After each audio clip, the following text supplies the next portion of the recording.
est-ce qu'aujourd'hui, le poste du numéro 9 n'est pas la plaie des éléphants de Côte d'Ivoire? Alors, avant justement d'avoir votre réponse, j'aimerais quand même rebondir sur les propos de Baki Koné tout à l'heure sur le plateau avec Malick Traoré, que je soutiens totalement dans ses propos.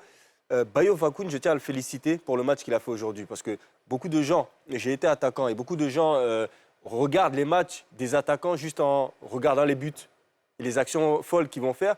Mais il y a un travail qu'un attaquant fait qu'on ne voit pas forcément à l'œil nu, c'est-à-dire le travail d'harcèlement des défenseurs, le travail du jeu dos au but, le travail de remise dans les déplacements dans les interlignes. Et aujourd'hui, Bayo Fakoun a énormément fait d'efforts. Il a vraiment bien fait jouer ses coéquipiers. Il a obtenu des fautes. Il a permis au bloc de remonter. Donc, pour un match où, certes, il a eu 2 grosses occasions qu'il aurait dû mettre, parce que c'est un attaquant, c'est le numéro 9, mais ça ne vient pas balayer totalement tout le travail abattu par cet attaquant. Donc je reviens à ma question maintenant. Nasser, est-ce qu'aujourd'hui, le poste du numéro 9, on a connu des grands attaquants, hein, Didier Drogba, Wilfried Bony, est-ce que c'est une plaie aujourd'hui pour les éléphants de Côte d'Ivoire? Non, une plaie, le mot est fort. On arrive à marquer, malgré le fait qu'on dit souvent qu'on a un problème de numéro 9. Après, le truc, mais c'est vrai que c'est souvent comblé par les ailiers. Est-ce que ce sont les 9 qui marquent?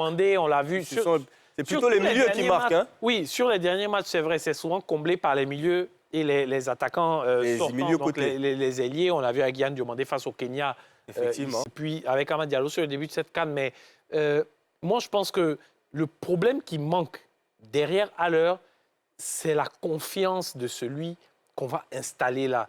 On n'a pas encore fait ce choix. Et moi, je pense qu'il faut faire définitivement un choix et puis dire, bon, c'est Bayo qu'on installe là. On le laisse sur 2-3 matchs. Mais on ne va pas à chaque fois tout remettre en cause après un match où il n'a pas marqué.